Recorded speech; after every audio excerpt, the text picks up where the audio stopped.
Eridu, a megacity older than the first known civilization and older than the pyramids of Giza, was buried in the sands of the Mesopotamian desert for over 2,000 years. Now, scientists have made a discovery that changes what we know about the ancient city. They found over 4,000 canals around Eridu that brought water to more than 700 farms where people worked between the 6th and the early 1st millennium BCE. Now, Eridu was founded around 5400 BCE and was the city of the first kings and history's first city according to the Sumerian king list, an ancient text on a clay tablet. Ancient Sumerians believed that deities created this city when they decided to settle on Earth. Eridu plays such a big role in Sumerian myths and legends that, at some point, people used to think it was just a mythical location. The most famous Eridu myth says that the skies got angry because humans were too noisy, so they decided to send a great flood to wipe them out. A new study showed that the Euphrates River served as the source of water for the entire city. The researchers mapped what remains of the ancient landscape and found a well-developed network of artificial irrigation canals. They discovered 200 large main canals pulling water from the Euphrates, and those canals fed another 4,000 smaller canals. The team used everything from satellite images and drone footage to soil analysis, old records, and remote sizing tech to map out the area. The 700 farms that used the water from the system were different in size, from about 5,000 square feet to over 200,000 square feet. The main canals were a little over a half-mile long, and some stretched more than 5 miles. The smaller canals could be as short as 32 feet. Rivers in Mesopotamia were the main water sources for farming, so ancient farmers had to learn how to guide water from the river to their fields. It all started with simple methods, like digging small canals, but over generations, they learned how to build massive canals up to 62 miles long. The Euphrates itself helped the farmers. Water was moving thanks to gravity down its elevated riverbanks, and natural breaks in the banks let it spill onto the land.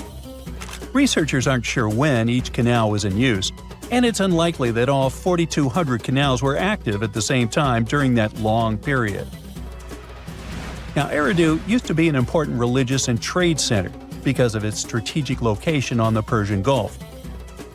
Its economy mostly had to do with fishing, thanks to the Euphrates River. Researchers found fishing nets and weights and whole bales of dried fish at the site. And there were even models of reed boats, the earliest physical evidence we have for constructed boats anywhere. The city was thriving until people abandoned it around the year 600 BCE, and scientists still aren't sure why they did it. The local residents, plus the visiting pilgrims and merchants, had just exhausted all the resources of the land. They had to let it rest several times before abandoning the city for good. It happened when the Euphrates changed its course, and they lost their main source of water. Now, many centuries later, in 1854, a British official was on a mission to this area to check out a remote place that had a bunch of mounds called tells, which are piles of debris left behind by ancient human settlements. At first, Taylor wasn't impressed. He had been hoping to find something big, maybe statues, ancient writing, or ruins of palaces and temples. But with the brief time he had, all he found were things like walls, drains, stone platforms, and pieces of limestone columns decorated with tiny mosaic cones. But he didn't know that these boring mounds were hiding one of the oldest cities on Earth, Eridu. The people at the British Museum got interested in the finding, but the first full-scale excavations took place here only around a century later. The local Iraqi authorities got really interested in the excavations as they were hoping to find more about the earliest days of Mesopotamian history. So they focused on Mound 1, a massive tell as tall as an 8-story building. Soon they uncovered part of an unfinished step pyramid from the end of the 3rd millennium BCE. As they dug deeper, they found layers of human life going back in time. There were levels from the Uruk period, and even remains from a time before the Sumerians called proto-history. In those lower layers, they discovered multiple rebuilds of the Temple of Enki, the city's main deity. People rebuilt this temple again and again for over 2,000 years. Every time the temple collapsed, they built a new one right on top. Each new version of the temple was bigger and more impressive than the last. From the middle of the 4th millennium BCE, these temple buildings became massive, more advanced than anything else humans had built up to that point. The city in Eridu was also becoming more complex, with clear social classes. Eventually, they stopped rebuilding the temple and put up a step pyramid on top of the ruins. Even though Eridu faded, it likely stayed important as a religious site. Archaeologists found pottery from the 2nd and 1st centuries BCE during excavations, although there were no signs of houses. The Sumerians were an innovative civilization, as you can tell. By 1500 BCE, they invented the cedar plow, a tool that let farmers plow and plant seeds at the same time, using animals like oxen to pull it. This gear even came with instructions. Ooh. The Sumerian Farmer's Almanac gave farmers advice on how to grow more crops with proper tilling and irrigation. These smart farming tricks helped feed more people, which led to larger cities, an organized ruling system, and more focus on religion. And as their cities expanded, so did their work in writing, math, and spiritual life. 5,000 years ago, the Sumerians had already produced cuneiform, one of the first writing systems in history. So another recent find from the same part of the world proves that bureaucracy existed already 4,000 years ago. Archaeologists found ancient administrative tablets in another ancient Sumerian city. These clay tablets are the oldest solid proof we have of the world's first empire, the Akkadian Empire. The tablets were inside a state archive building made of mud bricks, which had different rooms that acted like offices. Now, before this discovery, archaeologists didn't really understand how the first known empire in the world, the Akkadian Empire, worked behind the scenes. But now, thanks to the recent Gerso excavations, we have the first real and unambiguous evidence of the empire's administrative system. They tracked everything – deliveries, spending, and inventory, from fish to sheep to grains, fabric, and even gems. The tablets also include population records, with names and jobs of men, women, and kids, an ancient version of a census. From these records, scientists found out that women played a key role in Akkadian society. Some women had powerful positions, like high priestesses. The tablets also show a wide range of jobs, from skilled workers like stonecutters to people with simpler roles like temple floor sweepers. Some even included building blueprints, field layouts, and canal maps, proving that the empire had serious organization and planning. Eventually, the city rebelled and gained its independence, and the Akkadian Empire's 150-year rule ended. Now, researchers are carefully cleaning and translating the tablets to fully understand what they say. These new finds will replace older, incomplete ideas about the empire and give us a way more accurate picture of how Akkadian power and the ruling system actually worked. There you are, trekking across a desert on foot. It's hot, you're terribly thirsty, and now you gotta walk around this stupid wall. Wait, a wall in the middle of a sandy, lifeless nowhere? Exactly, a wall in the northern Saudi desert. Archaeologists have just made a super exciting discovery, and what they found was not just a single wall. No, it was a whole ancient walled city that might date back to 2400 BCE. They think this place was home to around 500 people and could have been used for 1,000 years. This discovery is groundbreaking. It means that the area could have been way more advanced than anyone expected. This city was well organized, with different zones for living, towers and strong walls for protection, and different sections for all kinds of daily life. This ancient city, now called Al-Natab, was basically an oasis town, and it's great since it can give us a peek into what life might have been like in this desert thousands of years ago. Apparently, they had clearly separated areas like residential sections, a cemetery, farmland, and even a town center. This oasis city, found in the Khaybar area, is the first big organized settlement from the 2nd or 3rd millennium BCE that researchers have uncovered in northwestern Arabia. The first surveys show that this town, which covered about 6 acres, had several districts, including the residential area, the cemetery, and the legal one, with courts. The houses were set up in neat rows, all connected by small roads. Those streets kept the residential area separate from the rest of the town. Back then, most people in this region were nomadic herders, always moving around. But archaeologists have been sure that during the Bronze Age, northwest Arabia had small walled towns and oasis centers scattered across it. These connected oasis towns were unique, offering secure places for people to live, store goods, and trade. They started showing the beginnings of urban planning, which hints that people of that time were already starting to settle down and organize communities more seriously. The research team estimated that there were about 50 homes in Al-Natta, but that number could go up to 70 as they keep digging. They think that a few hundred people lived there, and probably one of the coolest things is that some houses went up to 3 stories tall. Built on a slope near a couple of major trade routes, this city was set up in a prime spot. Now, one of the most impressive things about this place is its water supply. The oasis had springs and aquifers, which are underground water sources, and such conditions were perfect for farming. Those water sources meant residents could grow their own food, making the town self-sufficient. The outer walls probably helped control who could enter the town and get access to its resources. This settled way of life was an impressive shift from nomadic living to a more agro-pastoral lifestyle, which means a mix of farming and herding animals. Another find that supports this theory is a bunch of tools like grinding stones, mortars, and pestles discovered inside the town. People there must have ground grains and prepared food. They had a diet of cereals, meat, and milk from animals they raised themselves. These astonishing findings show that the inhabitants of the town could easily feed themselves and were surprisingly advanced for that time. Thanks to better access to Saudi Arabia in the past couple of decades, archaeologists now have a much clearer picture of what life there was like thousands of years ago.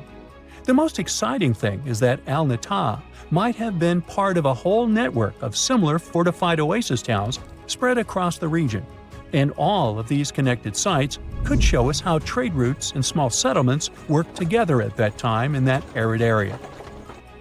Now, at the same time, this recent discovery isn't the only one that has the scientific world buzzing with excitement. How about we visit Egypt and see for ourselves? After all, archaeologists have just found a stash of ancient Egyptian and Greek treasure underwater. They were exploring the lost city of Thonis Heraklion off the coast of Egypt, which sank more than 1,000 years ago. This city was legendary, and nobody even knew where it was until it was rediscovered in 2000. Now they're uncovering more and more, and on this dive, they found a pile of gold and silver treasures. Those were probably used in rituals to bless Egyptian pharaohs when they took the throne. The researchers even found an ancient Greek temple dedicated to Aphrodite and some super-old Greek weapons. Frank Gaudio, the lead archaeologist, said it was astonishing that those delicate objects had survived the disaster that brought the city down. Back in its prime, Thonis Heraklion was one of the biggest port cities in the Mediterranean. It was a huge center of social life and was the main entry point for ships from Greece coming into Egypt. But tragically, due to rising waters, earthquakes, and a catastrophic tidal wave, the soil underneath the city literally turned into mush, and then the entire city sank into the Mediterranean. It was forgotten until Gaudio's team found it in 2000. Since then, they've been uncovering new parts of the city and piecing together its history little by little. If a lost underwater city doesn't seem impressive enough, we can travel to the Amazon. The discovery made there is truly mind-boggling. For centuries, people have talked about lost cities deep in the Amazon, like El Dorado, that mythical city of gold that lured Spanish explorers into the jungle. A lot of them never came back. Then, in the 1900s, a British explorer named Percy Fawcett went searching for what he called the lost city of Z, and he too disappeared. But now, finally, scientists have actually found proof that those lost cities in the Amazon were real all along. A team of scientists use a tech called LiDAR, which basically allows you to see through thick jungle from above by bouncing light beams off the ground. They flew over the jungle in Bolivia in a helicopter about 650 feet up and mapped out those hidden ancient cities. What they found were ruins of a huge urban settlement built by the Kasarabi people who lived there from 500 to 1400 CE. And it wasn't just a couple of buildings here and there. No, the LiDAR maps revealed massive urban centers, pyramids, platforms, roads, canals, and causeways, all carefully laid out. Turns out the Amazon wasn't just an untouched jungle. It was once home to big, complex cities. A scientist from the German Archaeological Institute explained that Europeans had long ignored the possibility of ancient Amazonian cities, but the LiDAR maps showed they were wrong. The new maps have revealed 26 sites, including 11 that no one even knew existed. Researchers have discovered two main city sites, Landivar and Kotoka. They had massive moat causeways stretching out like spokes on a wheel, linking the main cities with smaller surrounding settlements. Some of the canals even connected the cities to rivers and a big lake, which allowed water to flow through the area. Over the years, scientists found scattered ruins all over this region, but the thick jungle made it nearly impossible to connect the dots and see if or how they were related. With LiDAR, the whole layout came to life, showing that those sites were part of a much larger, organized urban system. It's now also clear that the sites had a greater meaning, since everything is lined up in a way that could be symbolic of the spiritual beliefs of the inhabitants. The Kasarabi culture isn't as famous as the Maya, but they had a thriving society in an area that faced huge challenges, like yearly flooding. And although the nearby Andes had their own monumental sites, the Kasarabi were doing something absolutely unique. They even had reservoirs to store water, which suggests they might have been dealing with occasional droughts, which is pretty unusual for the Amazon.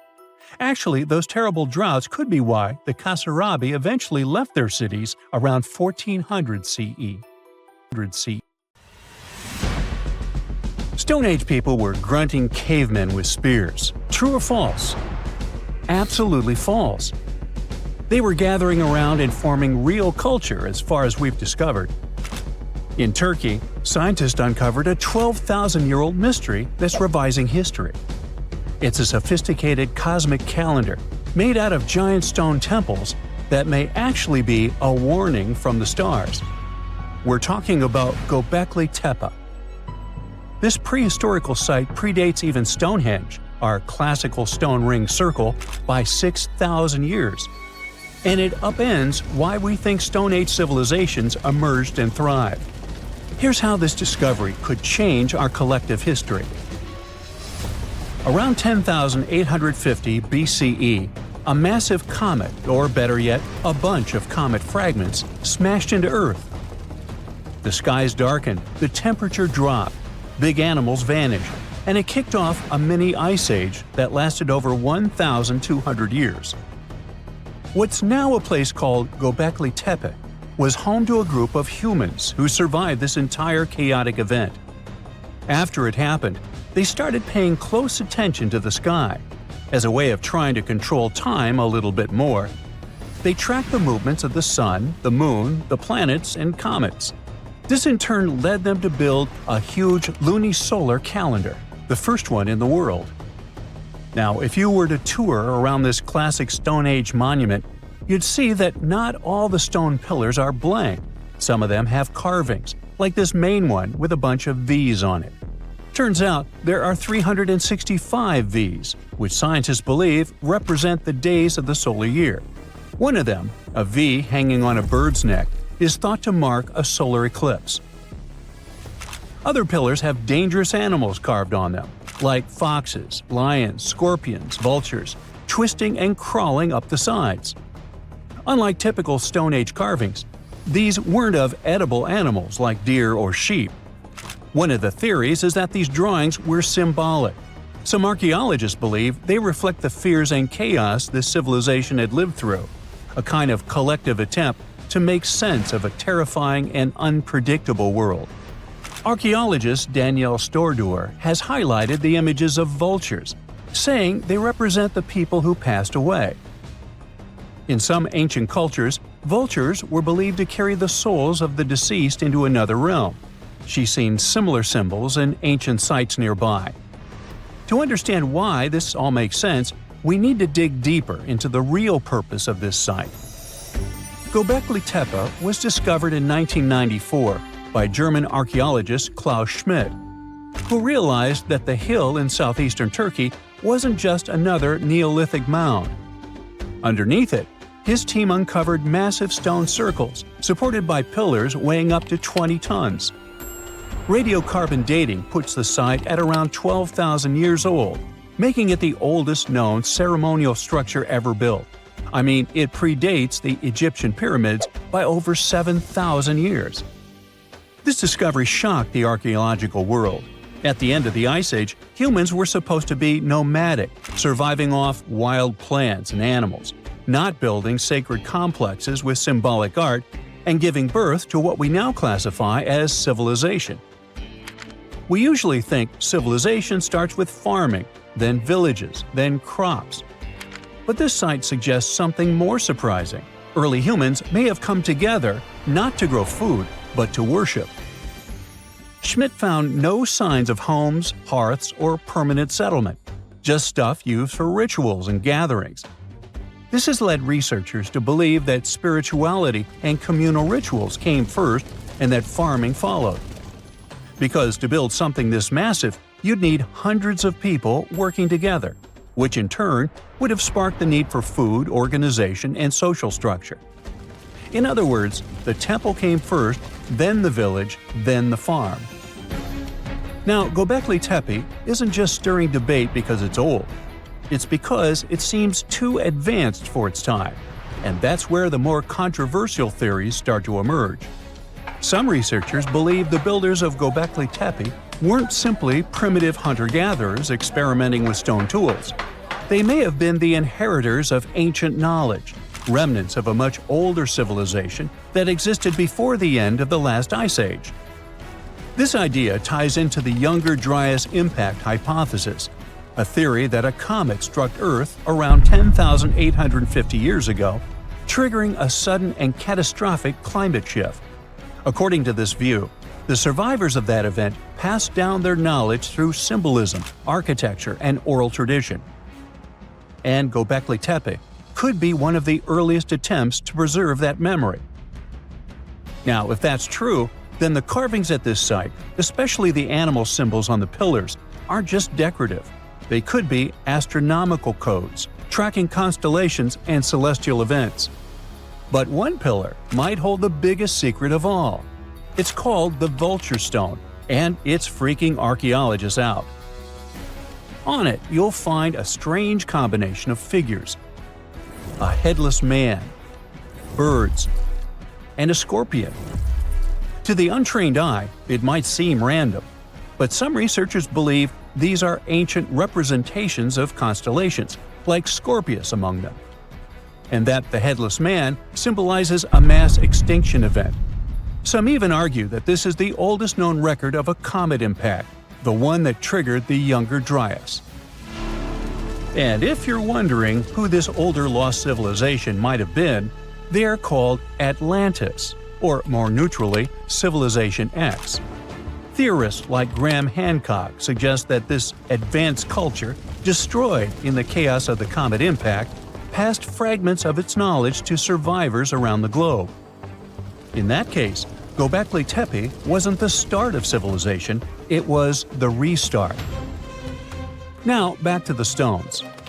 Pillar 43 may look like a celestial calendar at first, but when archaeologists recreated the sky patterns encoded in its carvings, they found a precise snapshot of the sky dating back over 13,000 years. It appears to show a meteor shower, a flood, and humanity's tragic end, aka the Headless Man. A snake rising from the ground might even symbolize tidal waves or destruction coming from below. But the story doesn't end there. Pillar seems to expand on the same disaster, the one they called the Terror of the Sky. You might see animals fleeing, waves, fire raining down. It paints a vivid picture of the meteor shower. But wait! While Pillars 43 and 56 may encode memories of a past catastrophe, Pillar 18 might be a forecast. That stone zooms in on the Aquarius constellation. If this sounds familiar, maybe it's from the phase Age of Aquarius, which is the age we're living in now. Some enthusiasts believe this may be a warning for us, and may be telling us that a similar meteor shower will hit Earth and thus you and me and us. I mean, chills! But hey, that's the kind of mystery that makes Göbekli Tepe so captivating. Today, archaeologists know that Göbekli Tepe was part of a much larger sacred complex, now known as Taş Tepeler, a network of ancient sites across the region, each with its own secrets and structures, but connected by shared patterns and motifs. In 2019, excavations began at this sister site, just 40 miles from Göbekli Tepe, known as Karahan Tepe. And here's the twist. Some researchers believe Karahan Tepe might be even older. Unlike Göbekli Tepe, which appears to have been primarily ceremonial, Karahan Tepe has signs of domestic structures like walls, tools, and perhaps even homes. And that changes everything. Because whether these sites were the work of highly sophisticated hunter-gatherers or survivors carrying the fragments of a lost pre-Ice Age civilization, one thing becomes clear. Our ancestors weren't just surviving. They were planning, tracking, and predicting. They were far more capable, curious, and connected to the universe than we ever gave them credit for. Hey there, curious history buffs! Have you heard the legend of the ancient race of giants of Nevada? Yes, I'm talking about actual giants that allegedly lived thousands of years ago. Now I know what you're thinking. Giants, really? Well, archaeological finds add fuel to this debate too.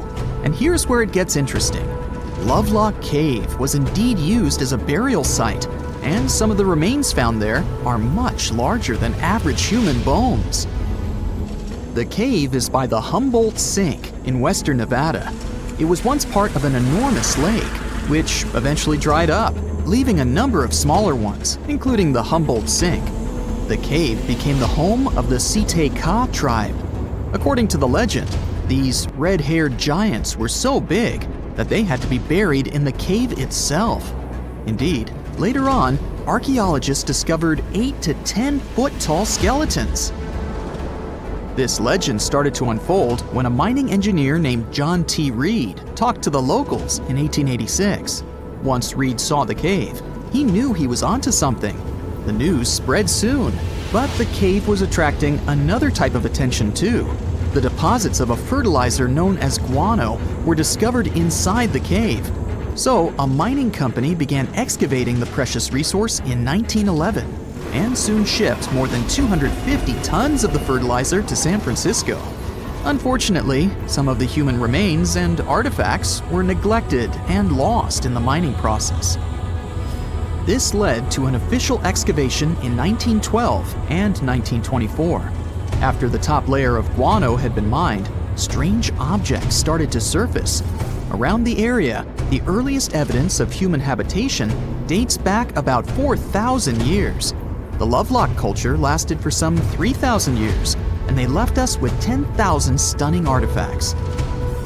The pits in the cave were like a series of time capsules hidden at different depths. Archaeologists determined the age of each pit by its depth. It turns out that many different groups used the cave for storage over a really long time, and the things they stored there give us a really cool glimpse into their cultures. It's like a giant ancient storage unit full of hidden treasures. What have the researchers found besides the giant bones, you might ask? Some other bodies were mummified using a method similar to the one applied by ancient Egyptians. These remains also had something in common with the bodies discovered as far south as Lake Titicaca. Both mummies had some red hair. Yet, there are scientists who believe this reddish hue is the result of the interaction with the environment in which the bodies stayed. So, while the story of the red-haired giants may be a wild and intriguing tale, not everyone is convinced. Some experts believe that the bones found in Lovelock Cave are simply the remains of prehistoric animals, like mammoths or sloths. But others insist that there's something more to the story.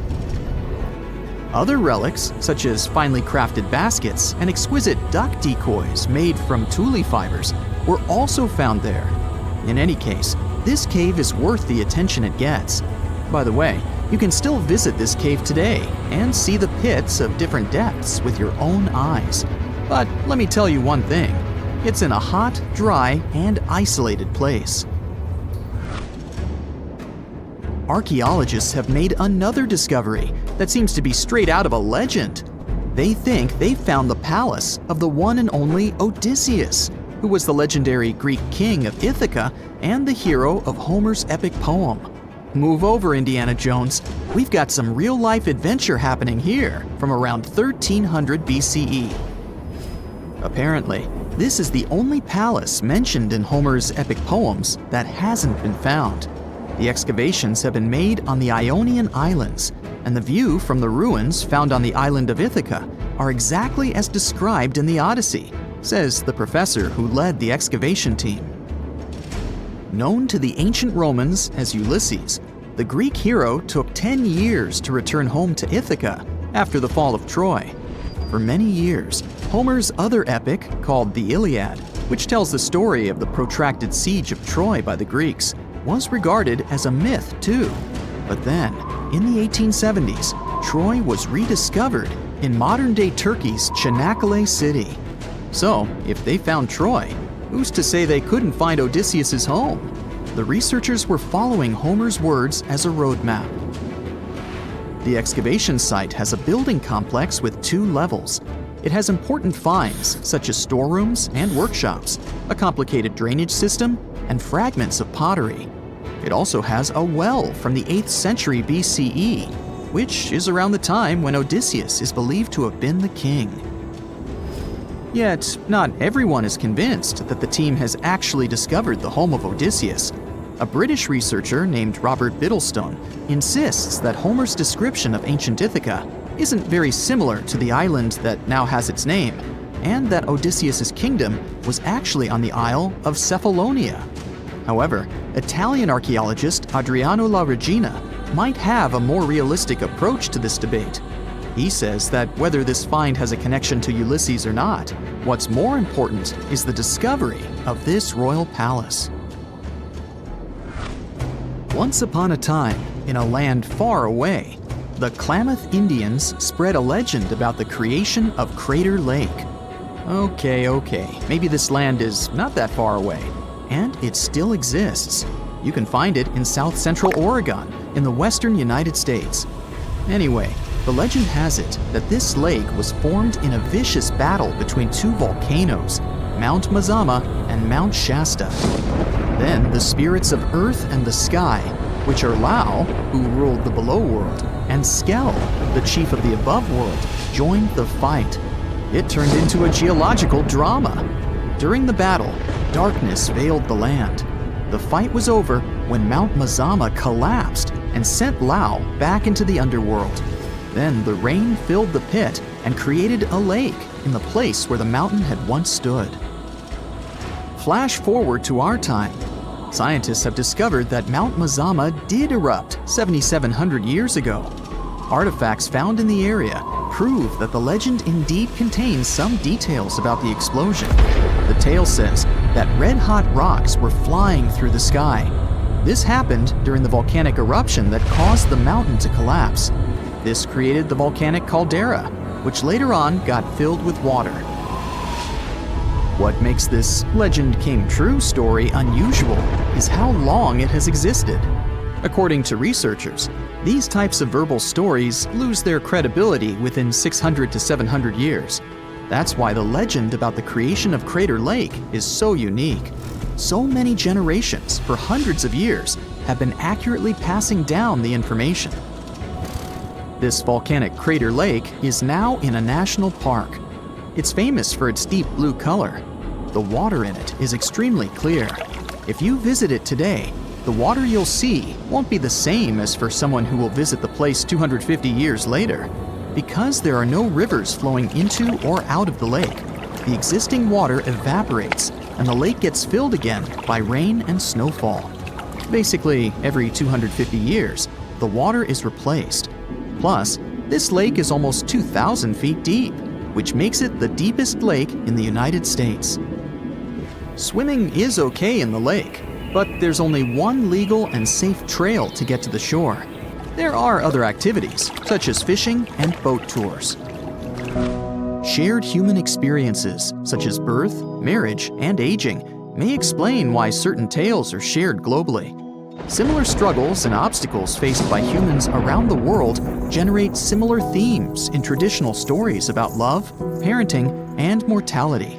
So, do you have legends or tales you've heard of from your grandparents? Who knows? Maybe your ancestors too witnessed a cool historical event. Now picture a tomb locked for 1,400 years, and then, suddenly, poof, it's open. What could be inside? An ancient curse or exciting discoveries? Maybe the former, since a giant stone owl is guarding the entrance with the owl's beak clamping down on a human face like it's swallowing a soul. Now, it's not just a picture this situation. The discovery probably happened like this. The archaeologists were at a place called San Pablo Huitzo in southern Mexico. At one point, they stumbled upon something that resembled an entrance. Ooh, where did it lead? They just had to figure it out. By that entrance, there was a large carved owl. Soon the researchers realized that it wasn't just decoration. The beak of the bird was open, and inside, there was the painted face of a man. Most likely, it was an important leader. For the people inhabiting that region, owls were linked to demise and power. So, it was like either the owl was guarding the spirit of the person buried there, or was it holding it captive? Was it even wise to sneak into that mysterious place?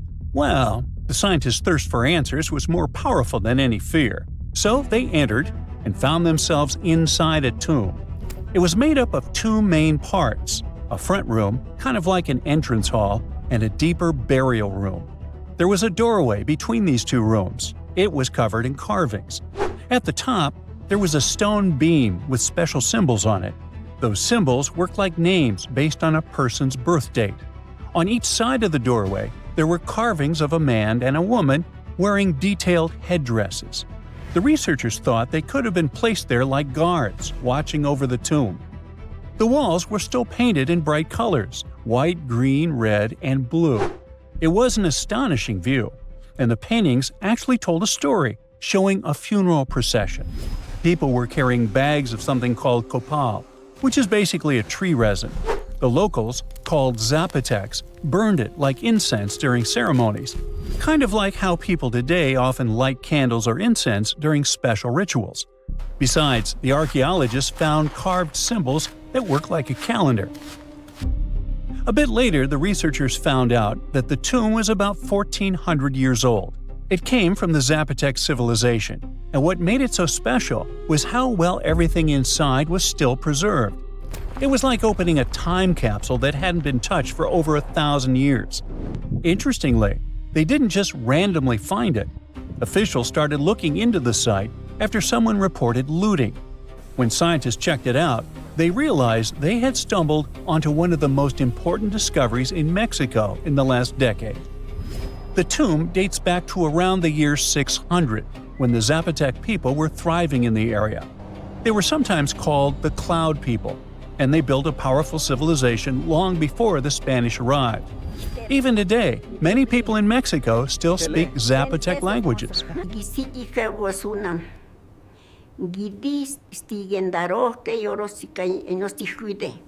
Right now, experts from the National Institute of Anthropology and History are working carefully to protect the tomb and study everything inside. They're looking at things like pottery, symbols, and even a few human bones they found there. One of the most exciting things about this discovery was that many other Zapotec tombs found in the region had already been looted before archaeologists got to them. That means we lost a lot of history. Luckily, this tomb was miraculously mostly intact. Now scientists are focusing on protecting the tomb. They're carefully controlling the air and humidity inside because even small changes can damage it, documenting the artwork, and studying the carvings and symbols. But ancient tombs aren't always hidden deep underground, like in adventure movies. Sometimes you can find them right under a busy city. In 2023, archaeologists made a bizarre discovery on the edge of Chapultepec Park in Mexico City. They found a group of graves that are about 3,500 years old, older than most ancient pyramids in Mexico.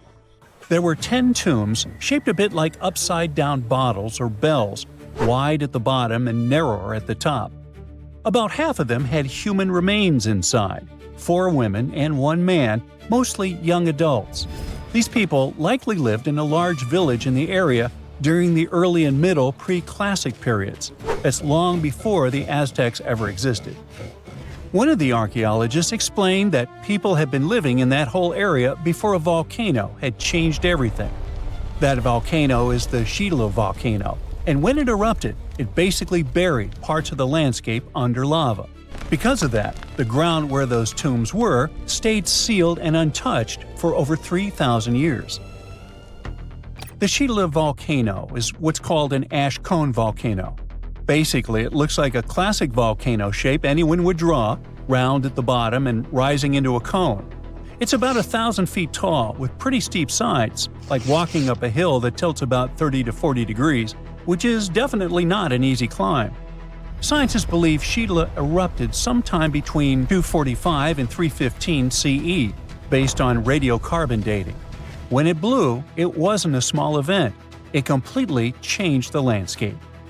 Lava spread out and formed what we now call the Pedregal de San Angel lava fields, covering a huge area south of modern-day Mexico City. Imagine a thick, slow-moving wave of molten rock turning everything in its path into solid stone. One of the biggest victims of this eruption was Cuicuilco, which was once a major and advanced city in Mesoamerica. The lava literally buried it, freezing it in time under layers of rock. After that, the people who lived there had to leave and spread out to other regions. On the bright side, this movement of people, kind of like a forced migration, helped spread their culture across central Mexico. It may even have influenced the development of nearby cities, like Teotihuacan. Sometime later, it became one of the most powerful urban centers in the region. But this story has a twist. Not all scientists agree on the timing. Some think that a series of big eruptions and the destruction of Cuicuilco might have actually started earlier, around the 1st century BCE. So, depending on which history you look at, this disaster either happened a bit later in Roman times or even earlier, back when ancient civilizations in Mexico were still developing. Either way, it was a catastrophic event that reshaped both the land and the lives of the people living there. But let's get back to the tombs. They aren't huge. Most are about 3 to 6.5 feet wide and up to 5 feet tall.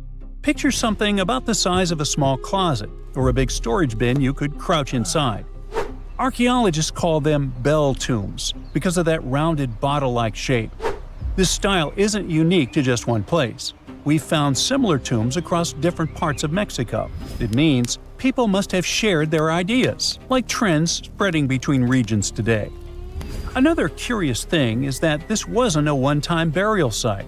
The team found later burials too, which means people kept coming back to that spot for generations. It was a place that remained important to a community for hundreds of years. Inside the tombs, archaeologists found offerings buried with those who had passed away. There were tools made from deer antlers, a cup, and small female figurines. They were probably personal items or symbolic gifts, similar to how people today might leave flowers or meaningful objects at a grave. All those items have been moved to the National Museum of History for careful study. Experts use them to figure out more about how those people lived. Luckily, this isn't the only discovery in the area. Construction work around Chapultepec Park has been turning up all kinds of history lately. In fact, not long before this, Archaeologists even found a 16th century cemetery from less than 100 years after the fall of the Aztec Empire after the Spanish conquest. Scientists found an entire city of Gaiangola that was hidden beneath the dense jungles of Mexico for 600 years. It covers 360 hectares, had over 1,000 buildings, 2.5 miles of defensive walls, a network of internal roads, and a well-planned urban layout with temples and ball courts, and separate neighborhoods for the elites and commoners. For centuries, people believed there was just an abandoned fortress there, based on stories passed on from generation to generation. Until recently, there was no way to see how truly huge it was without spending years on the ground. But thanks to the new technology, a remote sensing tool called LiDAR, they got a 3D model of the area in just 2 hours from a plane. Gaiangola was built between the years 1350 and 1521. It was a crucially important place for the Zapotec people, a group that had lived in the area since around 700 BCE. In Gaiangola, families lived together in homes with big patios in the middle, surrounded by rooms. When families got bigger, they built more rooms and made their homes larger. The study found that both the leaders and regular people worked together to make the city better. Because Gaiangola was surrounded by mountains, they used this land wisely and built their houses in a way that fit the slopes and let rainwater flow naturally. This helped keep their homes safe and strong. They were built so well that many of these buildings are still standing, even after hundreds of years. There are 2 pyramids in the center of the city. They may have been used as temples where the priests celebrated rites and ceremonies to their deities. The priests brought offerings to the altars, and the people assembled at the 2 squares that are now sunken. Then, there is also a palace with 64 rooms, some of them with circular columns on several sloped terraces. There are patios with many stairways all connected to each other. The sensing tool also found a round-shaped lookout point on a natural rock, where the Zapotec people could see their foes approaching from a distance. Researchers also noticed 2 circular structures that could have been used to watch the stars and measure time. They also found some tombs, so there was most definitely a city cemetery. By the end of the 1400s, the Zapotec people controlled a large territory on the Pacific coast and had successfully defended their land from the Aztecs, who were trying to take over more territory. They did the almost impossible and survived a 7-month-long siege at Gaiangola. When they won this conflict and kept control of the southern part of Mesoamerica, the Zapotecs didn't need to live in Gaiangola anymore. Staying in the mountains had its pros, but they needed fresh water and good farmland to grow food. The small city of Tehuantepec, just 12 miles away, had these conditions, so they moved there just before the Spanish arrived in 1521. Over time, Zapotec traditions started to fade, but their culture didn't disappear completely, and more than 300,000 Zapotec people still live in Oaxaca state in Mexico. They speak their own languages and keep their traditions alive.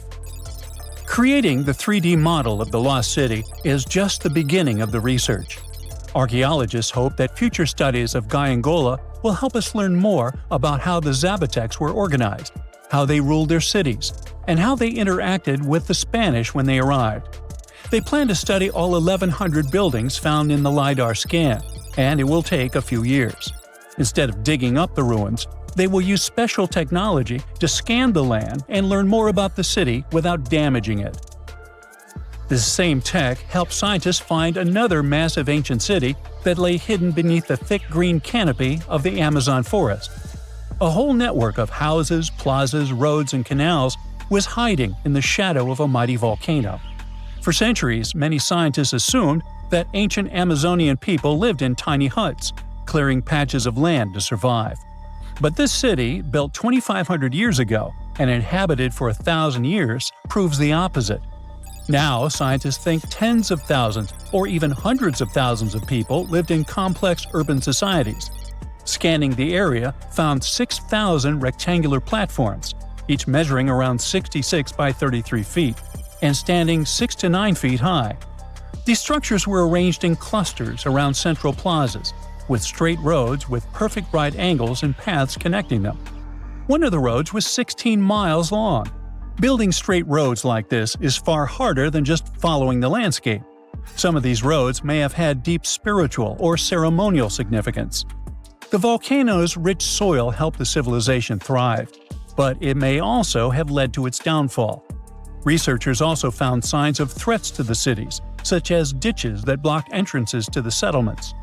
Maybe some people living nearby were trying to get in. The next step for the researchers will be studying the adjoining 116 square miles to know more about this large, complex society that could be bigger than the well-known Mayan societies in Mexico and Central America. Meanwhile, in 1963, a man in Turkey discovered an ancient city while renovating his own house. He knocked down a wall in his basement and found a mysterious room. He kept digging and saw a tunnel. It led to the Derinkuyu underground city. It's one of the deepest multi-level underground settlements in Cappadocia and in all of Turkey. The inhabitants lived on 8 levels and had access to cellars, storage areas, chapels, a school, a study room, and other structures. All floors were connected by an extensive network of tunnels. The underground city was probably built as a shelter. The construction is hiding at 279 feet deep, and you can't see it from the outside. The complex was large enough to shelter about 20,000 people with their livestock and food supplies. There was also a 180-foot ventilation shaft. Archaeologists believe that Phrygians first built the levels. The Romans used and enhanced the structure later. The golden time of Derinkuyu was during the Byzantine era. The next lost and found city appeared only in a few inscriptions and ancient texts, so no one could be sure it really existed. Scientists searched the majority of the coast of Egypt until one archaeologist and his team detected a colossal face looking at them from under the water. The ancient city of Thonis Heraklion was discovered completely submerged 4 miles off Alexandria's coast. In the ruins of the lost city, there were 64 ships, 700 anchors, and a treasure trove of gold coins. Archaeologists believe the 16-foot-tall statue and the temple remains are the most important findings discovered by the expedition. Back then, the city had ceremonies and celebrations that took place in the Temple of Ammon. The ruins and artifacts were made from granite and diorite, so they were in good condition even after having been in contact with water for centuries. They give people a glimpse into what life was like 2,300 years ago in one of the most important trade ports of the world. The city had a network of canals, sort of like an ancient Egyptian Venice. The canals linked many separate harbors and anchorages. Towers, temples, houses, and other structures were also linked by bridges. Thonis Heraklion was the country's main port for international trade and the collection of taxes. No one really knows how the city ended up submerged, but archaeologists connect it with natural causes. At the end of the 2nd century BCE, most probably after a flood, it got covered with water. Then Alexandria, the city founded by Alexander the Great, became more glorious than Heraklion. Before Alexandria's fame, Heraklion was the main port of entry to Egypt. So after the tragedy, many ships heading for Heraklion had to change their route and go to Alexandria. Heraklion lost its glory until its discovery in 2000. Archaeologists have been studying Petra in Jordan for 200 years, and in 2024, they found something they had never seen before. It's a tomb with at least 12 complete human skeletons and artifacts that are over 2,000 years old right in front of the treasury. Bronze, iron, and ceramic items were placed with the deceased, which shows how people honored their loved ones when they passed away. It's a rare chance for scientists to learn more about the Nabateans, an ancient group of Arabian nomads who built Petra. The objects found in the tomb under Petra's treasury are in amazing condition, but the skeletons became fragile because it's damp inside the tomb. They plan to study the remains and extract DNA to see if the people in the tomb were related. While some scientists are solving tomb mysteries, others have trained AI to find new ancient sites for them. They've created an algorithm that works with a special type of satellite imagery. This technique uses radio waves that can peek under things like sand, soil, and even ice to find hidden objects. AI will help search a huge desert on the Arabian Peninsula called the Empty Quarter for archaeological treasures. The lead scientists of the experiment trained the algorithm to recognize hidden locations using data from a site they had found before. The new tech can discover buried structures within 20 inches, which is very precise.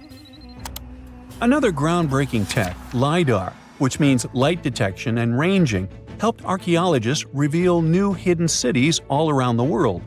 LiDAR can see big structures beneath layers of vegetation and map even subtle changes in ancient landscapes.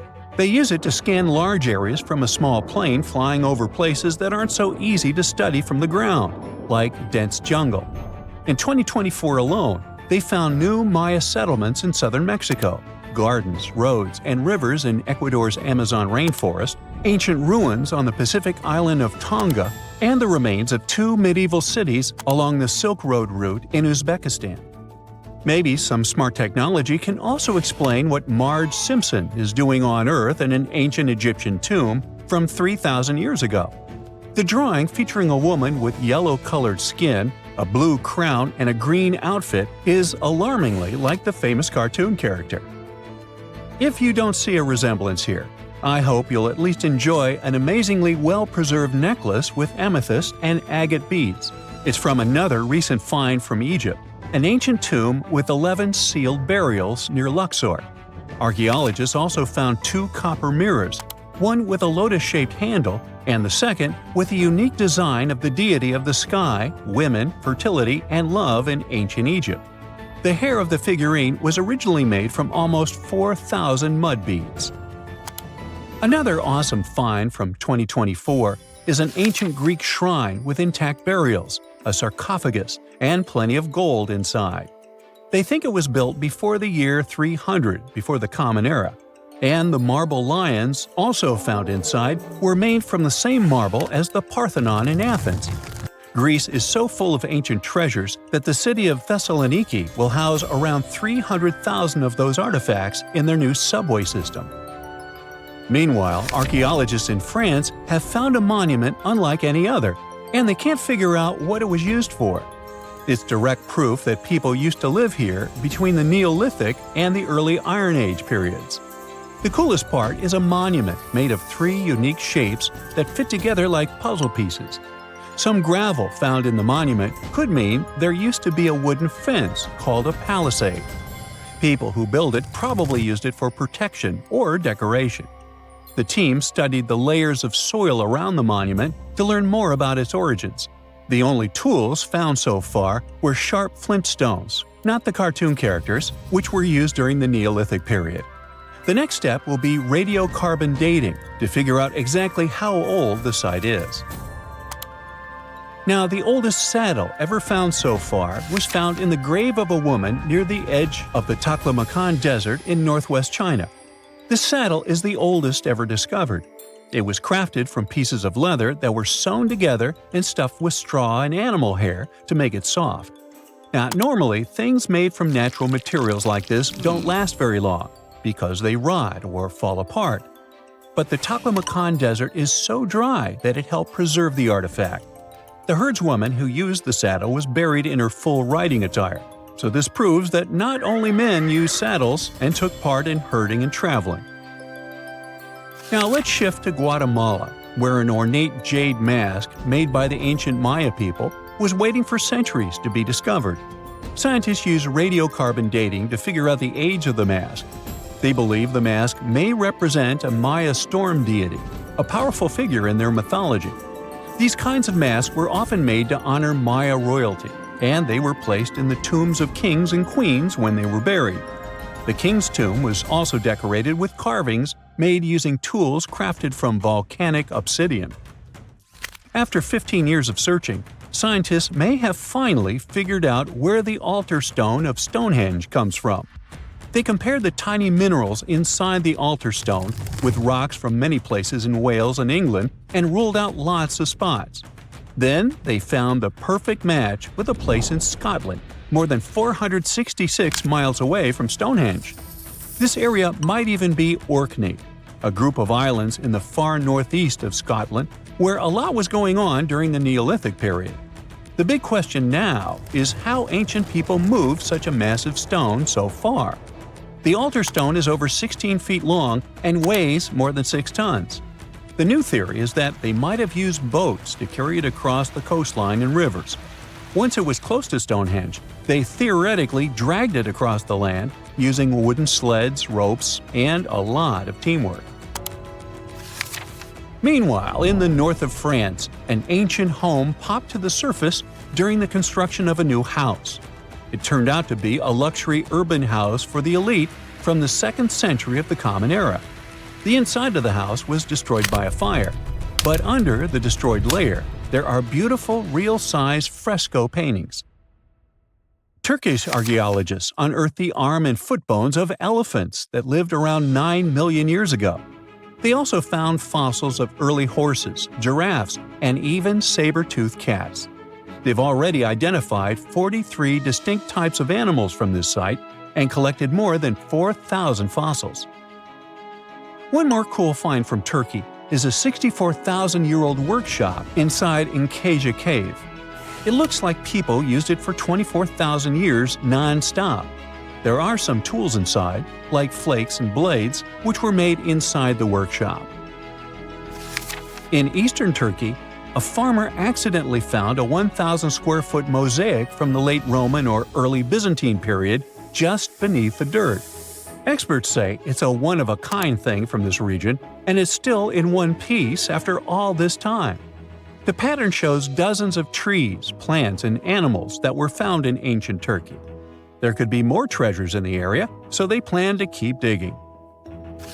Our final stop will be in Sicily, where archaeologists uncovered a huge ancient thermal complex. Inside, they found 2 rooms with floors covered in colorful mosaic designs, along with a large courtyard surrounded by arched wings. As they kept digging, they discovered more parts of the ancient city. They found new roads and the remains of a huge complex, along with stretches of old stone walls that were part of the city's fortifications. These discoveries are helping scientists imagine what the city might have looked like during ancient times.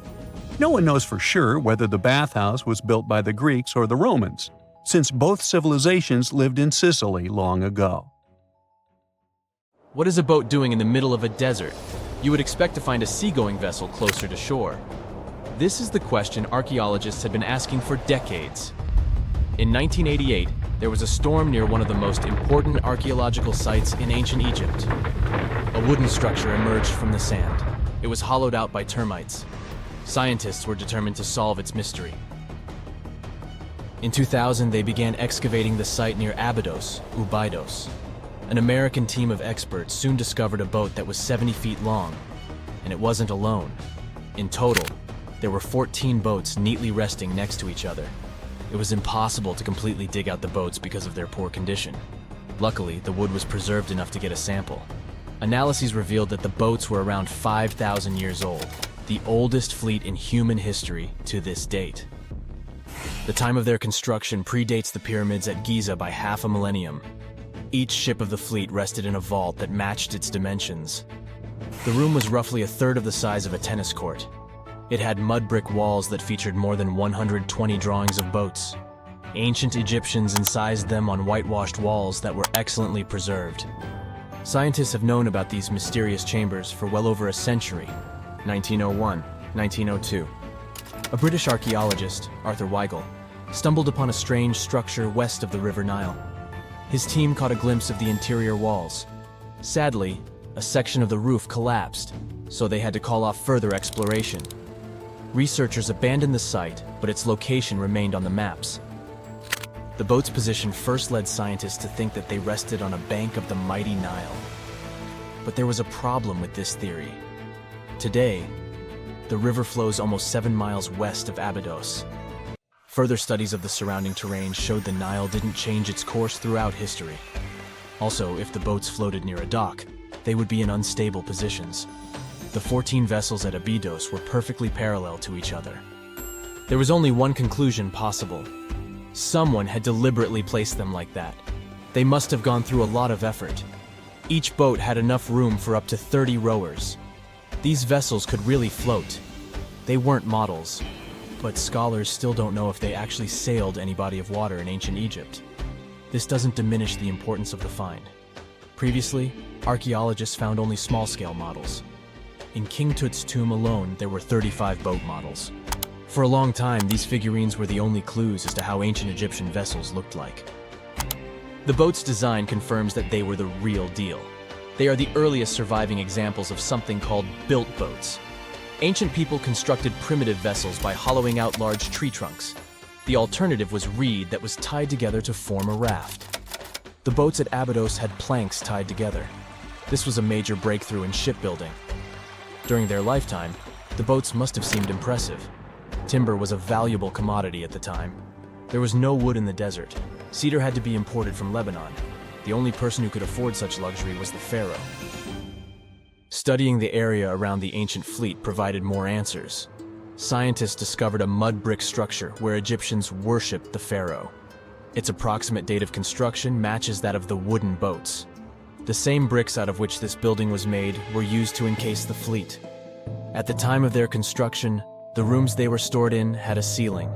That's the section that archaeologists stumbled upon in the early 20th century. Just like mummies and coffins, these marvelous ships rested inside splendid vaults. The exterior of these rooms was also impressive. The outer walls originally had a plaster of white limestone. It reflected sunlight. In the desert sun, the structure housing the boats must have shone from miles away. Ancient Egyptian builders used the same technique to cover the pyramids 500 years later. Today, their surface looks jagged, but it wasn't always like this. When they were constructed, the pyramids had a top layer of fine white limestone. Their surface was smooth and it gleamed in the sunlight. Instead of stairs, the outer layer of the pyramids was more of a sleek ramp. Archaeologists were left with one final question. Which pharaoh owned the fleet? The answer lay just a mile from the site. This is where the tomb of a pharaoh from the 5th dynasty rested, King Senwosret III. Its time and style of construction matched the ones of the chambers with boats. The very end of his rule might explain how the boats ended up in the middle of the desert. The pharaoh probably passed away in northern Egypt. Then his body was transported down the Nile to Abydos in a marvelous procession of decorated boats. The vessels were later lowered to chambers near the final resting place of their owner. This had a symbolic meaning. In the ancient Egyptians' belief system, ships played a key role. Their supreme deity was Ra. He traveled through the sky during the day in the form of the sun. At nighttime, he sailed through the netherworld in a solar boat. The pharaoh identified himself with Ra. That's why he needed boats in the afterlife. That was the only way to regenerate himself. Just as the sun rises every day above the horizon. This belief existed for thousands of years. The more famous Pharaoh Khufu also had a ship. Scientists found it in 1954 next to his pyramid at Giza. It is some 4 centuries younger than the fleet at Abydos, but Khufu's ship was almost 2 times longer. The Great Pyramid of Giza and King Tut's tomb are some of the most famous archaeological finds in Egypt. But there are many more secrets hiding beneath the endless sands of the Sahara Desert. Recently, 2020, archaeologists found a lost city there. They have labeled it as the most important discovery since King Tut's tomb, 1922. The city of Aten is some 3,000 years old. Historians hope it will give them a unique insight into the everyday life of ancient Egyptians. The famous archaeologist and Egyptologist Zahi Hawass proclaimed the site a lost golden city. Aten sits some 300 miles south of Egypt's capital, Cairo. It is close to the famous Valley of the Kings. Archaeologists first found sections of mud brick walls that spread out in all directions. They discovered complete rooms with tools of everyday life inside. The research team unearthed a bakery, a residential neighborhood, and an administrative district. They all date back to the time when the Egyptian civilization was the wealthiest in its long history. They were also the first to make objects from iron. In 1911, scientists found a set of iron beads near a village in Lower Egypt, El Girza. These are the earliest known iron artifacts. The discovery is literally out of this world. Ancient people made them by beating into shape a piece of a meteorite. The 9 beads were once part of an ornate necklace. They are now blackened and corroded, which is perfectly normal for a piece of jewelry that is over 5,000 years old. They consist of an iron-nickel alloy. Researchers were impressed by the skill of ancient jewelers who processed the beads. Their craftsmanship is more impressive when you think that they didn't know the stellar origins of the material. The Great Pyramid of Giza also has a remarkable feature. An international research group investigated the electromagnetic response of the structure to radio waves. They found that the pyramid has the ability to concentrate electromagnetic energy inside it. This occurred inside its chambers as well as under the pyramid's base. It contains an underground unfinished chamber. It seems that the electromagnetic response is connected with the properties of limestone, the Great Pyramid's main building material. The research results might have a practical application. The way solar cells and nanosensors function could be improved by this remarkable find. Throughout time, scientists have managed to uncover about 6,000 early human fossils, ranging from skulls to teeth. For some of these fossils, it was a breeze. Researchers could instantly identify them as belonging to, say, the Neanderthals. However, when it came to others, things got a bit trickier. Some fossils just didn't fit into any existing categories. So, what categories of prehistoric humans do we actually know about? Well, up until recently, we recognized 8 different species of early humans. One of these is Homo habilis, which means handyman. You'll recall that Homo is Latin for human. They resembled regular primates, but were pivotal in our evolution. They were the first to create stone tools, which significantly aided their daily activities, such as butchering. Next up, we have Homo rudolfensis. These guys were larger than Homo habilis and boasted bigger brains, but they were still quite distant from modern humans. For example, even though the neurological structure of their brains was becoming more complex, they were probably not capable of using any form of actual spoken language. Then came Homo erectus, the first to walk upright, followed by Homo antecessor, which is considered the last common ancestor of modern humans and Neanderthals, along with a host of other Homo species. Meanwhile, we're still piecing together the story of the enigmatic Denisovans. Our knowledge of Homo naledi is pretty limited too, since it was only discovered in 2013, and it is species number 8.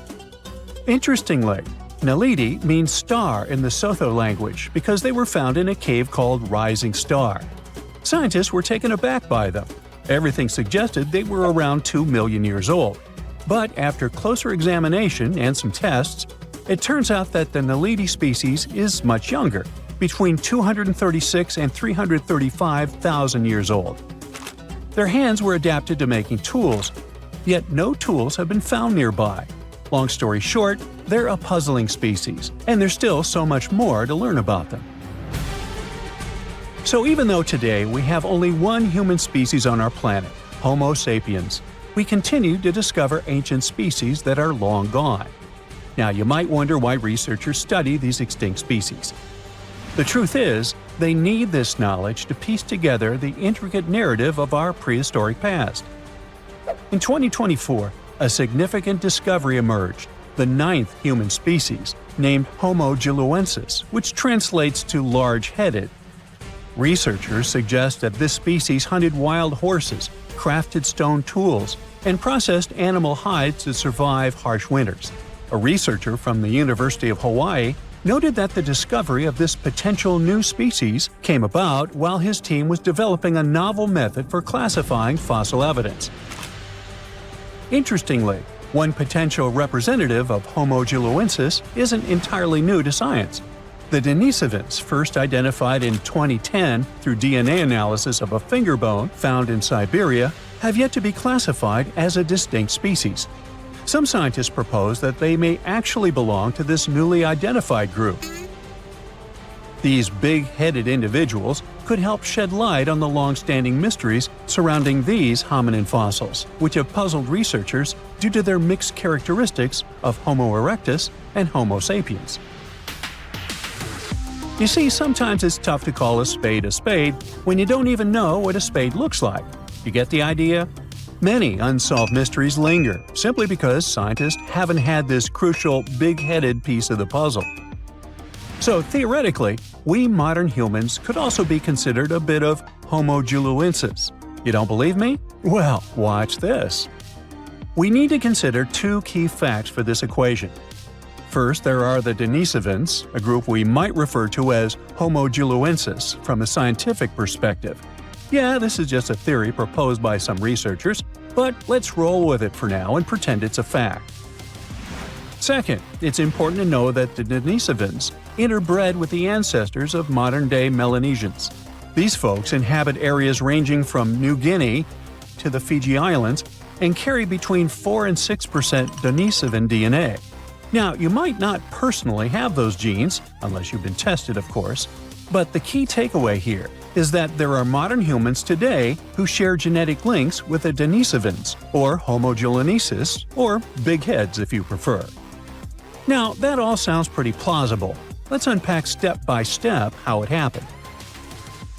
Researchers have uncovered this type of ancient human, known as the Denisovans, based on skeletal remains found in Siberia. These ancient humans coexisted and interbred with modern humans, adding yet another layer to our understanding of human evolution. Named after the Siberian caves where their fossils were discovered, the Denisovans are believed to have roamed widely across Eurasia. Evidence indicates that the Denisovans lived alongside Neanderthals and interacted with early Homo sapiens, possibly around 50,000 years ago. A team of scientists successfully sequenced a complete genome from these ancient hominins using nuclear DNA extracted from a finger bone. This discovery reveals that at least 4 distinct human groups existed during the time when anatomically modern humans began migrating out of Africa. Alongside modern humans and Neanderthals, we now have to consider the Denisovans and another small human species from Indonesia, often referred to as the Hobbit, when discussing our evolutionary history. One intriguing question that arises is why Denisovan genes are predominantly found in modern Melanesians, yet absent from other Eurasian populations. Remember that 4 to 6%? One hypothesis suggests that interactions between the Denisovans and early modern humans were limited and brief, especially as humans migrated throughout Southeast Asia into Melanesia. Scientists speculate that only a small number of the Denisovans may have interbred with a larger group of modern humans. This could explain how the Denisovan genes made their way into the gene pool despite the likelihood of infrequent encounters. Anyway, the more scientists dig into our past, the more fascinating things they uncover about our ancestors. Take Neanderthals, for example. Did you know these guys were responsible for creating the very first piece of art ever? I had no idea. But a 2018 study of ancient cave art in Spain revealed what are now considered the oldest known artistic creations. We used to think Neanderthals lacked the cognitive skills needed for art, but it turns out they were actual art pioneers. Not only did they create art, but they also seem to have invented hashtags thousands of years before Chris Messina did it in 2007. Right, I'm kidding, but you'll soon get why I mention hashtags. The artworks found in several caves in Spain include simple hand stencils, a ladder-like drawing, and various other markings. Until recently, these prehistoric pieces were believed to have been made by early humans. But new testing methods suggest they're much older than we thought. Above all, the earliest recognized Neanderthal artwork, which looks like a hashtag, was discovered in Gibraltar back in 2014. To determine the age of these artworks, scientists employed advanced dating techniques using eHarmony and Match.com. Oops, wait a minute, wrong dating techniques. They actually used uranium and thorium radioisotopes instead of the traditional carbon dating. Once the necessary tests were completed, they confirmed the art was approximately 65,000 years old, 15,000 years older than the previously oldest known art from Indonesia. At that time, the only species around were Neanderthals, so it's safe to say they were behind these creations. Modern humans didn't arrive in Spain until about 20,000 years later. Hey, it was a long commute. That rules them out as the hashtag creators. The hand stencil was likely created intentionally, with the artist preparing the pigment and applying it over their hand. Plus, the caves also contain a collection of painted seashells that are an astonishing 115,000 years old. Some of these shells have been drilled, suggesting they might have been used as jewelry.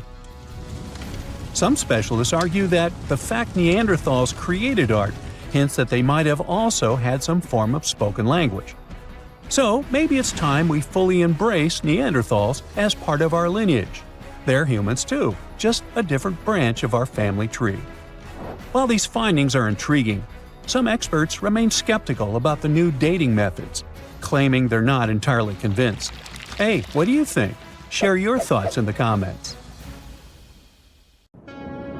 You know, scientists make discoveries that change the world, but even they can face mysteries. Here are 10 things that have baffled scientists. Imagine that you constantly hear a low-frequency hum, and no one can trace its source. Roughly 4% of the world's population hears the hum. It's a geography-free sound. I mean, people all around the world hear it, so the name varies from Tao's hum to Auckland hum, depending on the region where it gets generated. The sound is just on the threshold of human hearing. People hear it less when they're outside, and it gets louder indoors, especially at night. What's even scarier is that you cannot unhear it once you've heard it. Some folks say it started in London around the time of Charles Dickens, who wrote A Christmas Carol, and the low-frequency sound actually comes from the humbug. Or not. Actually, the earliest cases were recorded in Bristol, UK, dating back to the mid-1970s. Scientists have various theories about where the hum comes from and why only some people can hear it, yet they don't have a clear answer. It could occur when ocean waves move along the ocean floor. They shake the Earth when they collide with continental shelves. Or this might be happening because of volcanic eruptions and earthquakes. Oh, and how about ultra-low frequency radio signals used to communicate with submarines or even 5G? Upsweep is another type of unidentified sound. It was discovered in 1991 in the Pacific Ocean. The sound is high enough to be recorded throughout the ocean. Scientists theorize that the sound could be related to underwater volcanic activity. Interestingly, the volume of the sound has been diminishing compared to its volume when it was first discovered, yet it still can be detected. Plus, it's seasonal. It reaches its highest volume in spring and fall. Is it related to seasonal changes?